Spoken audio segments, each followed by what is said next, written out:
I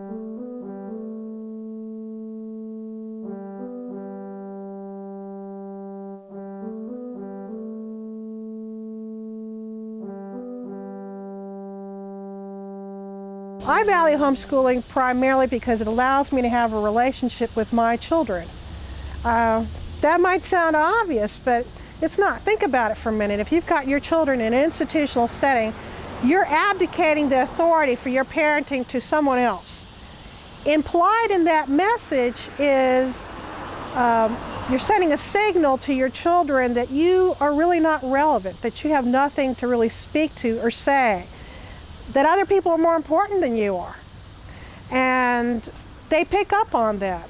And I'll often hear parents tell me, well, you know, I can't discipline them and they're 7 and 8 years old. Well, you better homeschool them because you need to get control of that now, because if you can't discipline them at age 7 or 8 years old, what do you think is going to happen when they hit 15 or 16 years of age? You're not going to have any control of the situation. So also homeschooling is a benefit of forcing you to reckon with issues that you might otherwise put on the back burner or say, they can take care of it. You know? But I also value the closeness. I have a real relationship with my kids. People often say they want to, you know, have a friendship with their children. I do project authority. They do have to listen to what I say, but we have a relationship. I know they'll come to me when they have problems. Because we have a good relationship, at age 16, my daughter's telling me she's got a problem with some young man. I believe she's going to come and talk to me about it and not go to her friends, which is the problem in a public school setting, is you're with that one age group and you're conditioned in this little subgroup, almost like a gang mentality, where you're always going to the gang for all of your point of reference on decision making. So, and then we wonder why they don't come to us or value us. I'm Julia Harris, and this is the Homeschool Gathering Place. I think that there are a lot of reasons people homeschool, and I think the schools have become increasingly violent. People are concerned about the violence and the gangs and the busing, and I think those have been, and of course people don't homeschool for fun and profit, they homeschool to educate their children. I have my master's in education, music ed, and have taught public and private school too. So fortunate that we can homeschool. And a store like this is great, you know, come from Greensboro, because not only can you see the curriculum and you can touch it and see if it's going to be a good fit for your child, but the ladies here are so resourceful to know what all goes with what grade level, what extra pieces go with it. So just looking at it, you're like, oh, I just need this book, where they're like, no, you need this, and we've got it used, so you can get it cheaper, or you can buy it brand new. It's a very simple state to homeschool in. You function as a private school in the state of North Carolina, and I think probably the biggest difficulty is being afraid that you can't do it. You know, we have a lot of people who come in here absolutely scared to death. But there's so many, again, like I said, there's so many tools out there to allow you to homeschool. You can search a lot on the internet, and there's a big internet family for homeschoolers, a big support group from people moving in and out of state that either get to North Carolina, don't want to use our school system for whatever reason, or have homeschooled somewhere else and want to continue on. There's a big support group, and it's not all church-based. Everybody's doing it for the same reasons, all different kinds of reasons, and that's what's neat, because you get to meet, and your children get to meet kids from all backgrounds. You do see a lot of parents that are part-time, or they trade off different, trade off times with other parents, or trade off skills with other parents, and on like a family-to-family basis. And then you have cooperatives where you have parents that get together, and like one's an expert and teaches a certain thing.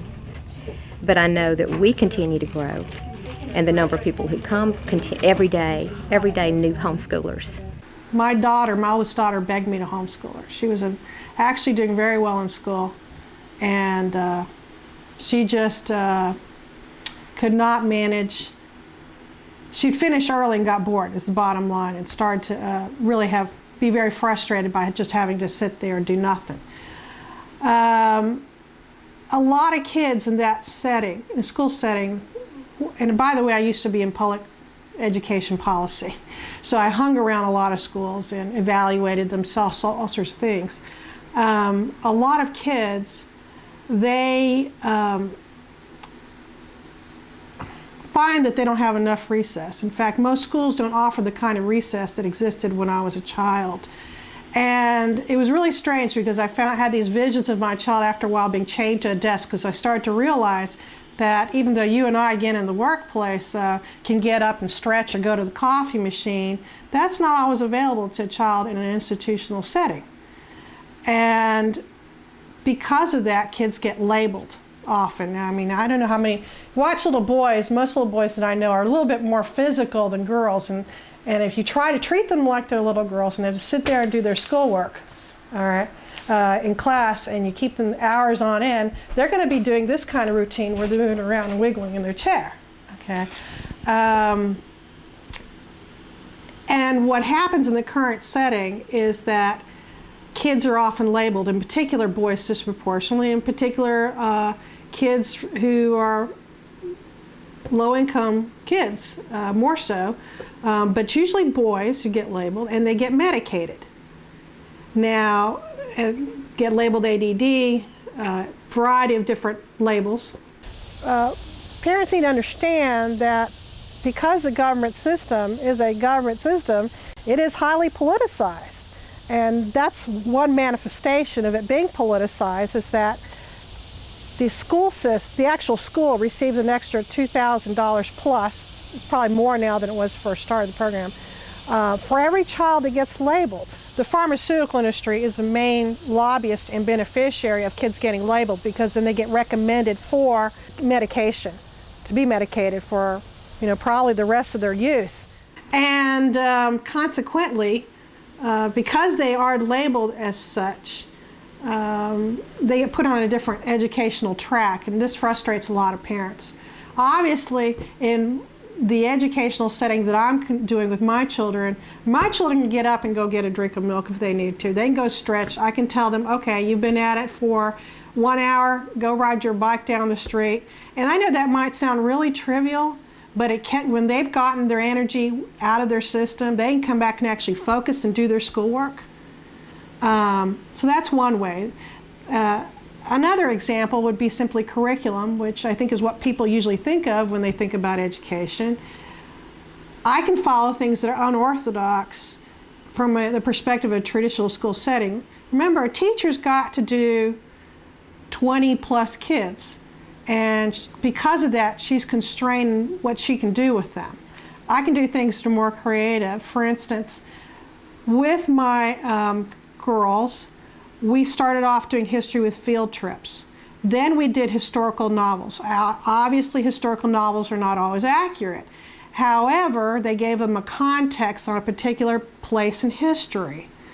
A school teacher can't necessarily assign historical novels knowing that maybe not everybody's a great reader or wants to read. I did it because textbooks are often written in a very dry fashion, and frankly, they made me hate history when I was a kid. Fortunately, I changed that later on in life, but when I was young, I just thought this is so boring. So I didn't want to deal with textbooks. We went from the historical novels to, at this point, my daughters are older, and we listened to a lot of audios by college professors teaching history in college. Just a tremendous amount of curriculum that's probably at the college level that certainly if they were in a high school setting, they wouldn't have access to. All the studies have pretty much come out in academia, and I think that parents who simply know other homeschoolers can look at their kids and pretty much see that they academically excel. There hasn't been, when homeschooling first started, that was the big question. That's been resolved. I get other kinds of questions. That's not usually the one I get asked.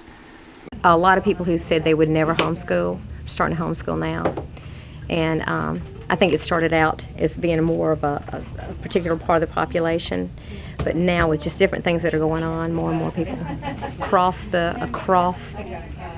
population are homeschooling. And I think it's easier to homeschool in this area because there's so many opportunities for any kind of class or activity, groups. Pretty much anything you could do in school you can now do in homeschool. I just see it growing and people being more comfortable with it just because of all the things that they can do now. I think they come in the store kind of overwhelmed at how much there is and what a variety there is. And it also allows children, instead of sitting in an age-segregated classroom, for 7 or 8 hours a day, which is a very artificial environment, to be able to be around people of all ages and nationalities, or just to be out more in the world, which is much more socializing. Because where else do you say, I'm only going to talk to you if you're 6 or 15 or whatever? That's very artificial, and this is much more natural and socializing. So.